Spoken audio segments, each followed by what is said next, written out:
الرحیم الذی خلق الموت والحیات لیبلوکم ایکم احسن عملا صدق اللہ مولانا العظیم۔ احباب گرامی، مرحومہ مائی صاحبہ ہماری محلے دار ہونے کی حیثیت سے ہم ان کو جانتے پہچانتے ہیں۔ بہت نیک صالح خاتون تھی، اللہ تعالیٰ ان کی مغفرت فرمائے، بخشش فرمائے۔ اس طرح اچانک ان کا فوت ہو جانا، باتیں کرتے کرتے چلے جانا، یہ ہی اسلام کی تعلیم ہے کہ اسلام ہمیں یہ سبق دیتا ہے کہ موت کا وقت تو مقرر ہے لیکن معلوم کسی کو نہیں، اور ہر وقت موت کے لیے تیار رہنے کا حکم ہے۔ جو بندہ موت کی تیاری نہیں کرتا، دیکھیے آج دنیا کا سفر ہو، لوگ عمرے پہ جا رہے ہیں، حج پہ جا رہے ہیں، تو حج پہ جانے سے پہلے، عمرے پہ جانے سے پہلے ٹکٹس بک کرواتے ہیں، ریزرویشن کرواتے ہیں، بہت ساری معلومات اس سفر کی جمع کرتے ہیں کہ مکے کیسے جانا ہے، مدینے کیسے جانا ہے، کون سا ٹکٹ لینا ہے، کون سی ایئر لائن پر جانا ہے۔ اور یہ جو سفر ہے، سفر آخرت ہے۔ پینڈا تو اتنا زیادہ نہیں، یہ گھر ہے اور یہ سامنے اس طرف قبرستان ہے، قریب ترین ہے۔ لیکن ہمیں جس بات کا سبق رسول اللہ صلی اللہ علیہ وسلم نے دیا ہے وہ یہ ہے کہ اس موت کی تیاری کی جائے۔ مدینے کے سفر کے لیے تو ہر قسم کے انتظامات ہیں، لیکن جو سفر ہمیشہ کے لیے سفر ہے اس کے لیے ہماری تیاری نہیں ہے۔ بندہ کسی سے پوچھ لے کہ یار مرنا کیسے ہے، مرنے کا طریقہ ہی بتا دے۔ یہ تو پوچھا جا سکتا ہے کہ مرنے کے وقت اور مرنے کے بعد اور قبر میں کیا حالات واقعات ہونے ہیں، اس کی کیا کوئی صورت ہے، کیا اس کی ضرورت ہے، اس سفر کا کیا تقاضا ہے۔ یقینی طور پر ہم میں سے کوئی بندہ بھی عملاً اس کے لیے تیار نہیں ہے، اور ہم دیکھتے ہیں کہ کوئی مرنا چاہتا ہی نہیں، بالکل کوئی مرنے کے لیے تیار نہیں ہے۔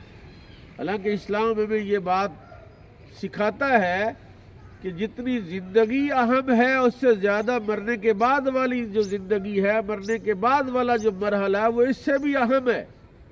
اور مقصد تخلیق اور مقصد زندگی وہ والی زندگی ہے کہ ہم دنیا میں اللہ نے ہمیں اس لیے پیدا کیا ہے۔ قرآن بھی کہہ رہا ہے کہ ہم نے تمہیں زندگی اور موت کو ہم نے پیدا کیا، وَالَّذِي خَلَقَ لَكُم مَّا فِي الْأَرْضِ جَمِيعًا، سارا کچھ تمہارے لیے بنایا، لیکن الَّذِي خَلَقَ الْمَوْتَ وَالْحَيَاةَ لِيَبْلُوَكُمْ أَيُّكُمْ أَحْسَنُ عَمَلًا۔ زندگی اور موت اس لیے بنائی تاکہ تم کو ظاہر کرے، ایک دوسرے کو تمہارا معلوم ہو جائے کہ تم میں سے کون اچھے عمل کرتا ہے۔ اللہ تعالیٰ کو ہمیں آزمانے کی ضرورت نہیں ہے، کہ اللہ تعالیٰ کو اس بات کی ضرورت ہے کہ وہ اس کو پتہ نہیں ہے کہ ہمارا کردار کیا ہے یا کیا ہوگا۔ وہ تو اس کا علم تو کامل علم ہے، وہ تو کل کی خبر ہمیں نہیں ہے۔ اللہ کو تو کل کے بعد کی ساری کائنات کی سارا جو اس کا ماسٹر پلان ہے وہ تو بنایا ہی اللہ نے ہے۔ وہ اس کو کیا ضرورت پڑی ہے کہ یہ حاجی صاحب کیا عمل کریں گے، یہ کون عمل کرے گا؟ اس کو پہلے ہی جانتا ہے، تخلیق سے پہلے ہی جانتا ہے یہ کیا کرے گا۔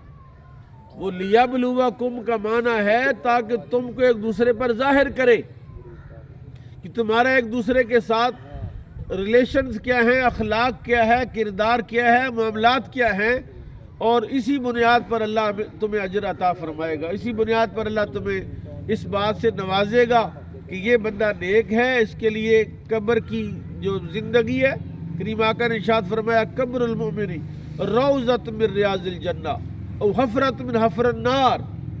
آپ دیکھیے ان گھروں کو، کسی ٹائل لگی ہوئی ہے، کہیں پلسٹر ہے، کہیں کوئی رنگ ہے، ہر بندے کی جو حالات واقعات اور اس کی جو اپروچ اس کے مطابق گھر کا فرنٹ ایلیویشن بنا ہوا ہے۔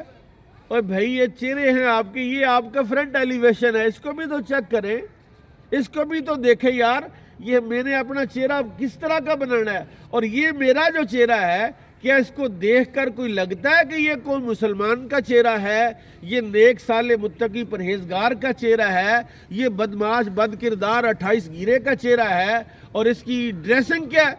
یہی بات اسلام قرآن 30 پارے اللہ نے نازل فرمائے، 114 سورتیں نازل فرمائی، اور اس میں بار بار اس دنیا کی حقیقت کو اللہ کہتا فلا تغرنکم الحیات الدنیا ولا یغرنکم باللہ الغرور، دنیا کی زندگی تمہیں دھوکے میں نہ ڈالے، اور یہ دنیا دھوکے کا سامان ہے۔ ماسٹر لطیف صاحب بڑی جلدی چلے گئے، یہاں آئے ہمارے محلے میں، ہم بھی نووارد ہیں، نیا ٹاؤن ہے، ان کے ساتھ اچھا وقت گزرا، اور پھر ان کو بیماری کا سامنا کرنا پڑا، اور بڑی دیر وہ صاحب فراش رہے، بستر پر رہے، اور اچانک چلے گئے۔ اور اب یہ ہماری چچی جان ہے، یہ بھی اسی طرح سے ہی پتہ ہی نہیں چلا۔ ہوتا ہے نا، بندہ بیمار ہو، کوئی اس کو کوئی عارضہ ہو، کوئی پریشانی ہو، تو پھر اس کے بعد کہ بھئی ایکسپیکٹ ہوتا ہے کہ یار اس نے پتہ نہیں کس دن چلے جانا ہے۔ اس طرح کا کوئی سین ہی نہیں ہے، نہ گھر والوں کو پتہ ہے، نہ مرحومہ کو پتہ ہے، نہ محلے والوں کو پتہ ہے۔ اس لیے دوستو یہ والی مائی صاحبہ کی جو وفات ہے، اگر تو کوئی بندہ اس سے سبق حاصل کرنا چاہے تو اس سے بڑا سبق کوئی اور نہیں ہو سکتا میرے خیال میں، کہ بندہ باتیں کرتے کرتے، گفتگو کرتے کرتے چند منٹوں میں جو ہے وہ اگلے سفر پر روانہ ہو جائے، اور یہ سفر جو ہے وہ کنفرم سفر ہے۔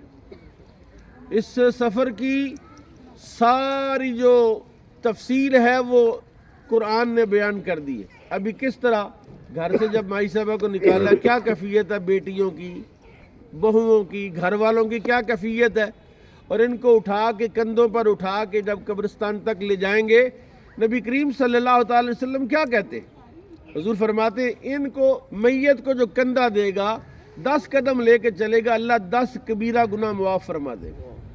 اگر 40 قدم لے کر چلتا ہے تو اللہ 40 کبیرہ گناہ معاف فرما دے گا۔ صاحب بہار شریعت نے ایک حدیث نقل کی ہے، مفتی امجد علی اعظمی صاحب نے۔ مفتی صاحب کہتے ہیں کہ رسول اللہ نے فرمایا صلی اللہ علیہ وسلم، جو 40 قدم میت کو لے کر چلے، اللہ اس کی یقینی بخشش کر دے گا۔ تو میت کو کندھا دینے کی فضیلت کیوں بیان کی؟ تاکہ ہم سارے میت کے قریب ہوں۔ ایک بندہ جو میت کے ساتھ ساتھ چل رہا ہے، ایک جو وہ 10 میٹر پیچھے چل رہا ہے، دونوں کی کیفیت مختلف ہے۔ جو میت کے قریب ہے اس کی کیفیت اور ہے، جو میت کا بیٹا ہے اس کی کیفیت اور ہے، جو دور کا رشتہ دار اس کی کیفیت اور ہے، جو محلے دار اس کی کیفیت اور ہے۔ تو رسول اللہ تو فرما رہے ہیں صلی اللہ علیہ وسلم کہ تم ان کو کندھا دو، کندھا دینے کی فضیلت بیان کی۔ بلکہ ایک حدیث میں آپ کو سناتے اس حوالے سے، نبی کریم صلی اللہ تعالی علیہ وسلم نے ارشاد فرمایا، اگر کسی بندے نے اللہ کی رضا کے لیے کسی مردے کی قبر بنائی، فوت ہو گیا، اس کی قبر میں جا کے قبر بنائی، اللہ جنت میں اس کو گھر عطا فرمائے، اللہ اس کے گناہ معاف کرے گا۔ نماز جنازہ پڑھنے کی فضیلت ہے، میت کے ساتھ چلنے کی فضیلت ہے۔ یہ ساری چیزیں کس بات پر دلالت کرتی؟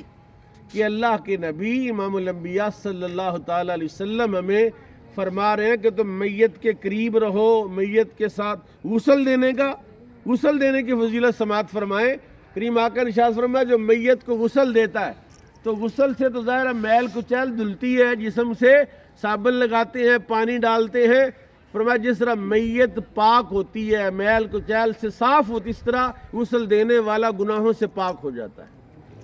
تو میت کے ساتھ اس طرح کے معاملات رکھنے کا ہمیں اللہ کا، رسول اللہ کا حکم ہے۔